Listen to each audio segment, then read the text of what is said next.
Okay. Hi, hello my friends. We have a lot to talk about today. Oh, as you can tell, I read the entire ACOTAR series in 10 days. As somebody who has never previously identified with enjoying fantasy books, if you know or have me on Goodreads, you know I pretty much exclusively read romances and thrillers, but so many of my friends are deep into fantasy with The Fourth Wing, which I don't know, maybe you need to convince me if I need to read that one too, and the Sarah J. Maas universe, and I finally got sucked in. I think for a lot of people, the ACOTAR and Sarah J. Maas universe can be a little bit daunting because there are so many books. Those books are thick. I don't have any of the physical copies of ACOTAR. I do have Crescent City in front of me, which is a crisp 800 pages, just some light reading, but it can be overwhelming and daunting just how many books and pages are in this universe. I figured, okay, I'm gonna try audiobooks because first of all, I was like, I don't want to spend $250 on the ACOTAR paperback box set, which is what it costs in Canada. I saw that Libby, the app through the library that you can borrow audiobooks from, had the entire series. So months ago, I joined the waitlist for the first book, A Court of Thorns and Roses. Roses and Thorns? Whatever. ACOTAR. Thorns and Roses. Yes. My time was finally here in October, and I sped through that book. And I should say, there is going to be heavy spoilers in this video because I read the whole series and I have thoughts and opinions. Also, there is some bright sun happening here.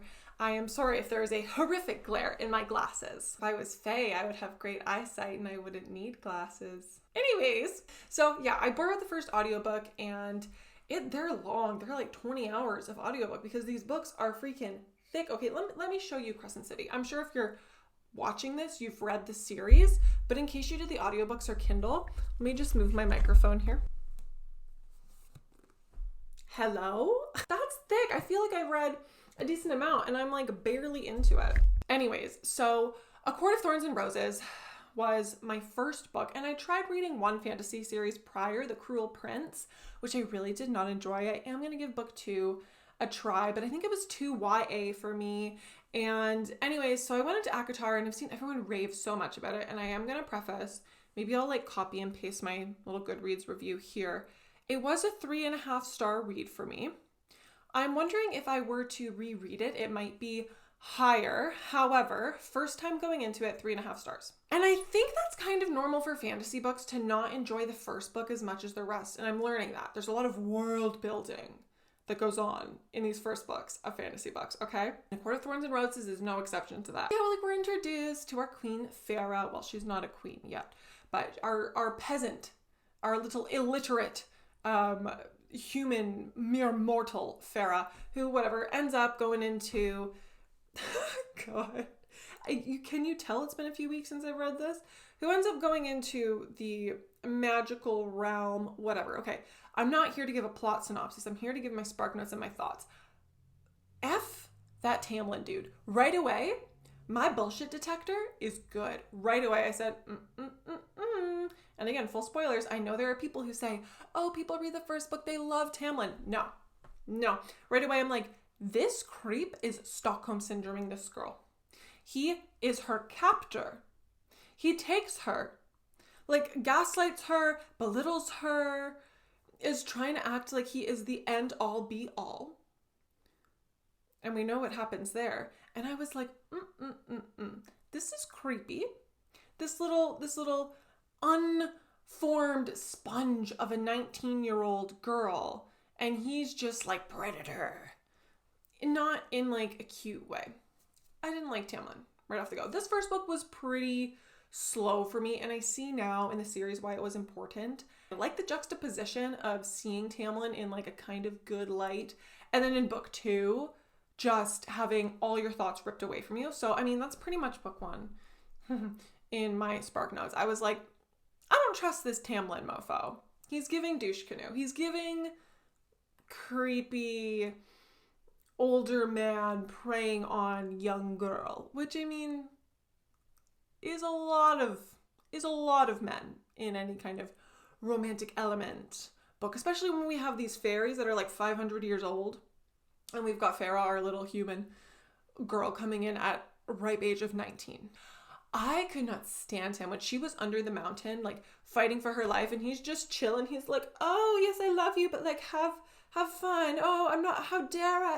Cannot lift a finger for Farah. No. So then enter Rhysand. Immediately, and I think I wrote it in my first review. I said, we need more of Rhysand. Rhysand, he is going to provide. Anyways, cue up book 2, A Court of Mist and Fury. At this point, I'm like, okay, I don't know if this series is going to be as much as everyone hyped it up to be, because I'm like, oh, I'm not feeling the vibe as much as some people are hooked in right away, but I'm like, I want to see it through. I want to see what this, what the frick is he? King of the Night Court, right? So enveloped already into Crescent City that ACOTAR is fading. It is fading away. I've had to make room and I've had to box it up, put it in the attic for now. Although I've heard there's some crossover. Anyways, so book 2, A Court of Mist and Fury. We see Farah going to marry Tamlin, and Tamlin has just manipulated her into this wedding, and he's trying to shape her into exactly what he wants her to be. And then there's little, what's her name, little helper girl dressing her for the wedding, and it's all a little sketchy. It's giving a little sketchy. And then they go to get married, and Farah is thinking like, please fucking God, like, no, thank you. I will do anything. I don't want to marry this man. In swoops Rhysand. And I said, I said, I know I'm going to enjoy this book more than the first. And I did. So then A Court of Mist and Fury really helps take us through the Night Court. I'm getting that right? I'm like gaslighting myself now. Yeah. King of the Night Court. Yeah. Anyways, we get to see the city of Velaris, which I want to move to Velaris. I would love for Velaris to be real. I want to go to there. And we get to see Rhysand and Farah, their bond form somewhere in this book. I think it's this book, right? That we find out from the surreal that they're mates. Oh, surprise, surprise. Because Rhysand was the one that helped Farah out under the mountain and boom, saved her, and boom, she is magical. Fae now, right? I love this book. This was a 4-star read for me. I'll put in my little review here on the screen. But we get to see so many great characters. Enter Cassian, Azriel, Amryn, all of Rhys's crew, his little bat boys. And I love them. I really, really just enjoyed this book. I think it was really fun world building and getting to see a darker side of things. I don't know, Tamlin's little spring court, it's fun, it's fluffy, sure. But Tamlin is like brooding, evil scumbag, right? So anyways, I was like, what a breath of fresh air. Getting to see Velaris, getting to see Rhys and all his friends, his crew. The vibes were vibing.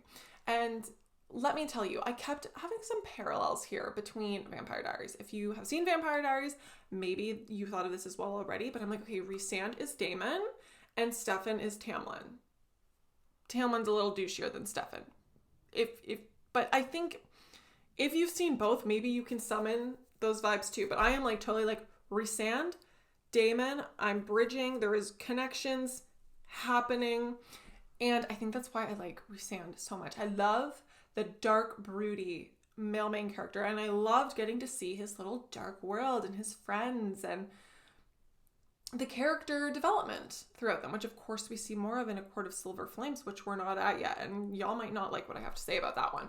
So anyways, Court of Mist and Fury, I think it was just super fun. You know, we're leading up to like the big war, lots of politics happening. That was a 4-star read for me. And then we get to book 3. And I went into this series super blind. I wasn't aware that originally these first 3 books were written kind of like as a trilogy, like they're kind of encased in their own little journey, and I didn't realize that. So in hindsight, that's why I'm making this video. I think I have some other thoughts, but originally I read book 3 and I'm thinking, okay, this is a mid-series book. In hindsight now I'm like, okay, that was actually like the grand finale, and the novella and the last book are kind of the encore, kind of the side quest. Anyhow, A Court of Wings and Ruin, that book 3, this was a 5-star read for me. It was the only 5-star book in the series for me. And it's interesting because I've been looking and reading a bit on TikTok and I'm seeing a lot of dislike for it, where people say it's too political. I really liked that. I think it was interesting. Although I will say the pacing of all of the ACOTAR books, and I don't know if this is a Sarah J. Maas universe thing or just ACOTAR, the pacing was weird. And I know in any kind of like actiony or fantasy books, the last 100 pages are going to be the most intense, but throughout every single one of these books, I kept noticing the pattern that the middle was really slow.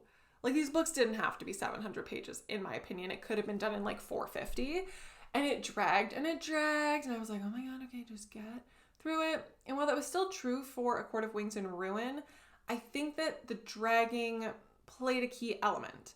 And this one had a lot of really good bits. It starts out, I believe, if I'm getting this right, with Farah back in Tamlin's little court, and she is double agenting him.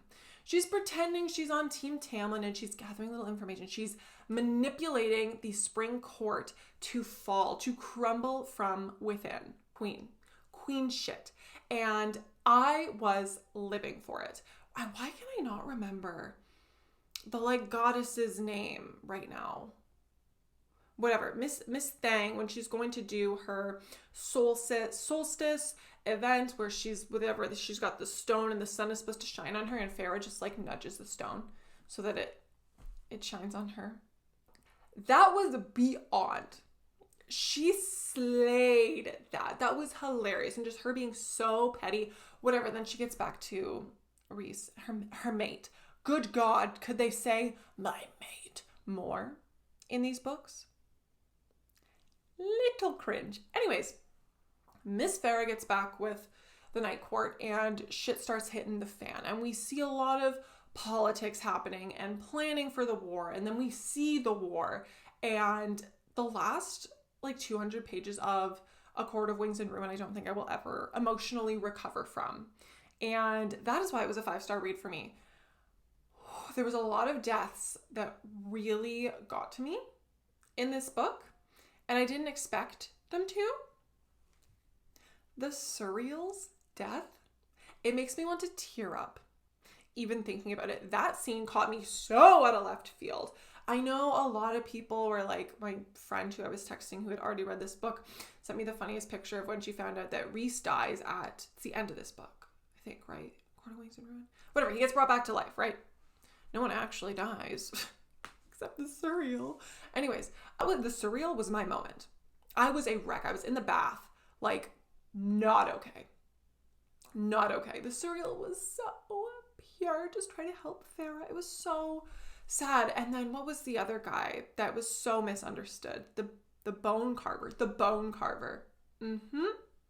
That was also very, very sad for me. And I kind of had an inkling from the beginning. I'm like, this guy is misunderstood. There's more to this than we know. And that was true. That was true.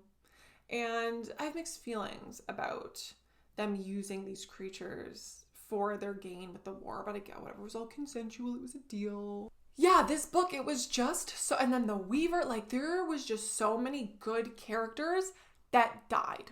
And it really made me feel like I just couldn't get too attached to anyone. Although there isn't really any other big deaths in the following books. So anyways, Court of Wings and Ruin wrapped up pretty nicely.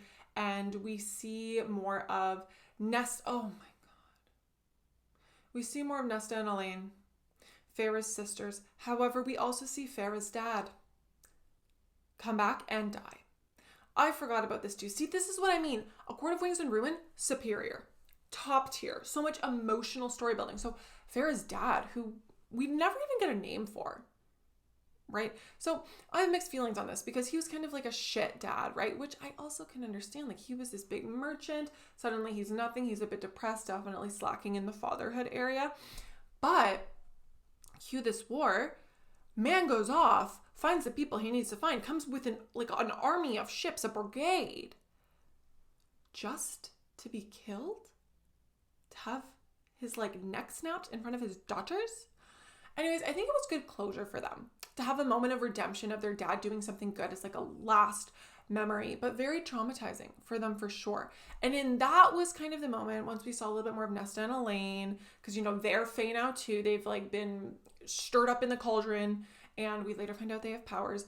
But that was when I was like, okay, we're going to be seeing more. We're going to be seeing more of these sisters. And I can't remember if it was at the end of that book or if it's at the start of Silver Flames when we find out that, what is his name? I'm so bad with names. Is it Lucien? that is Elaine's mate that we find out, but Elaine was like engaged to a human and that gets broken off, whatever.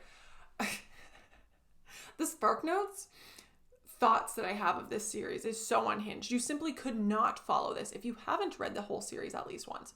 So anyways, right, so that's kind of my thoughts for that. And I was really excited. I was like, I want to see more of Nesta and Cassian. Okay, maybe my expectations were too high. I don't know. And I also was like really rooting for Elaine. I'm like, she's kind of the misunderstood, very emotional one. And I felt a lot for her. So anyways, whatever, 5-star read, really enjoyed that. Cue up the novella.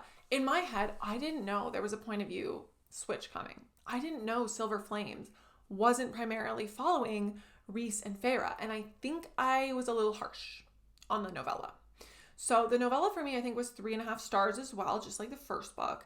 And I did it as an audiobook in one day and just like flew through it. It was fun. It's like the little winter solstice special, like a little holiday episode, if you will. And it really was like there wasn't a lot happening, right? It's kind of just following everyone after the war. We're seeing day-to-day life, how they're interacting. We're seeing Nesta just falling apart, being an isolated alcoholic, sleeping around. Like she's having a hard time, which was an inkling I had that I'm like, okay, we'll probably see more of Nesta in the next book. However, I felt at the time really disappointed because I was like, this felt like a money grab. Like this felt like a waste of time. Like we could have just had this starting into the next main book. I read A Court of Silver Flames. And my friend Molly commented on my Goodreads review and texted me. She's like, let me change your mind. And I'm going to put in her comment that she left on my Goodreads, a screenshot as well, because it really is how I feel now in hindsight, but didn't quite catch at the time. And that is that this book was important. It was a nice break from all the chaos after the emotional turmoil of Wings and Ruin. It was a nice healing arc for Feyre and a lot of our characters and set up for the next book. But again, I didn't know at the time. I didn't know this was like the end of our Feyre and Rhys saga for the most part. So, cue up into A Court of Silver Flames, and I'm going to ruffle some feathers here. This was a 3-star read for me. This was disappointing because I heard a lot of people that are like, oh, this book is filthy and wonderful. I felt like it was written by a different author. The vibes were not vibing for me. So this book, we followed Nesta and Cassian, right? Again, I didn't realize there wasn't going to be Feyre and Rhys. Like, we hear about them in the background. Feyre gets pregnant. They're like, oh, what are we going to do with this Fae baby who's got wings and might kill you? I would have, unpopular opinion maybe, I would have liked some Feyre and Rhys point of view. I think there could have been really good emotional building navigating that. And I usually hate pregnancy trope. Like, as someone without kids who doesn't want kids, that usually ruins a book for me. I was curious. I wanted to know. Anyways, this book we're following Nesta and Cassian. And I had high hopes for Cassian that were kind of let down. I didn't like the insta love that these two had for each other. Like, yeah, they were trying to pretend they didn't like each other, but it was obvious, and obvious by the inner dialogue, that they were gunning for one another. And they start sleeping together like right off the bat. And let me say, I read a lot of romances. I read a lot of smutty romances here and there.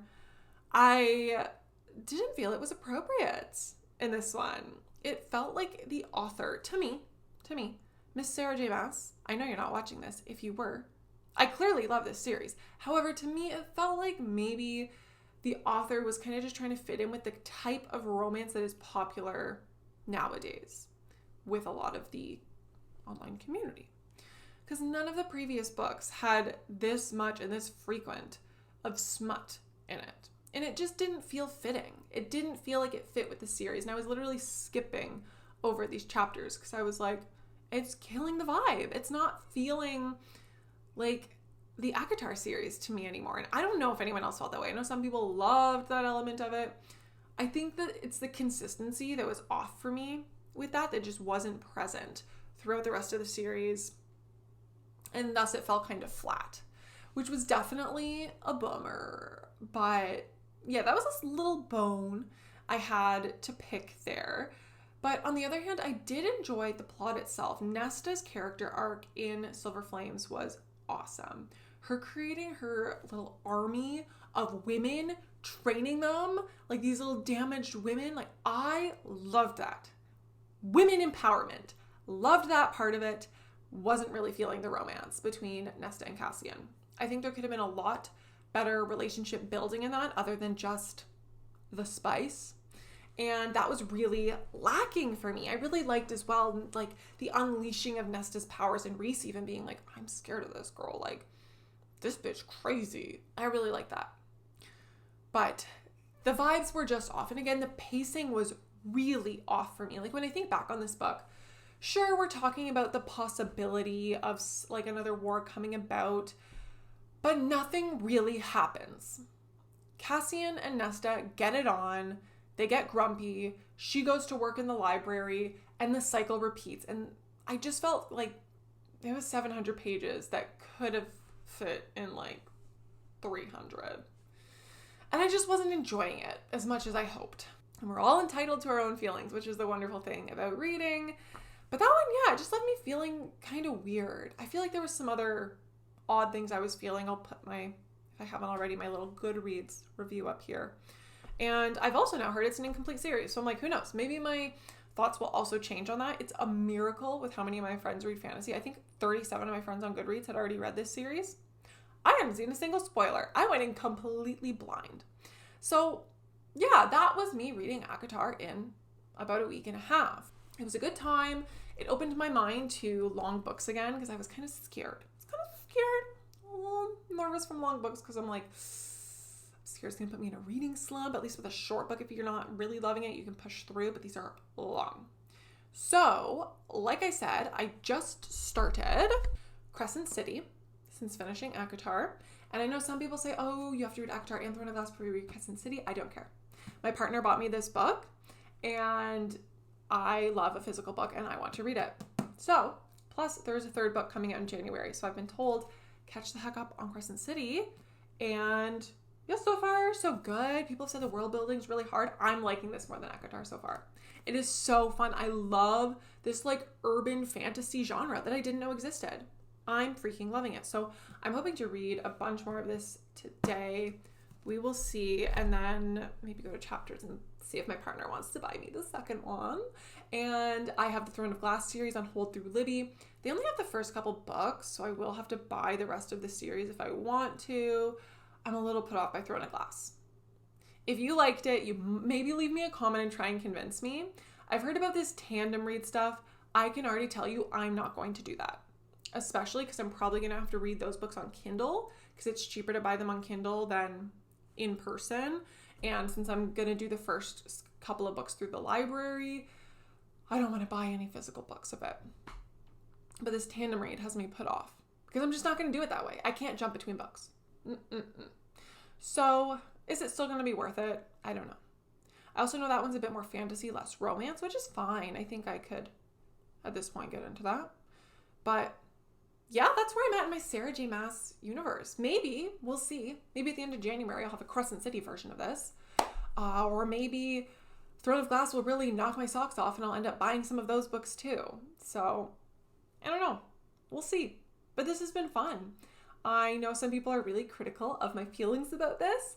And again, just a reminder, we're all allowed to have our own feelings. I'm not primarily a fantasy genre person, and I've enjoyed these books a lot more than I expected.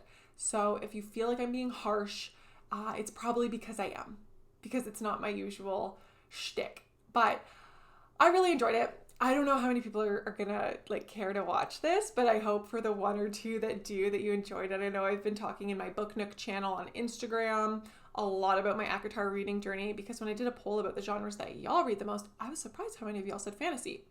So stay tuned on the Book Nook for more about Crescent City and Throne of Glass if I get there. My Instagram is vicinthemeadow if you somehow found this, not through my Instagram, and add me on Goodreads. I'll link it in the description here. I write full reviews for pretty much every book I read, even if it's not a plot summary, it sums up the vibes that I'm feeling if you like similar books. And let me know what you want me to talk about next. These YouTube videos are sporadic whenever I have something I want to talk about, and I had a lot to say about ACOTAR. So thank you guys for watching.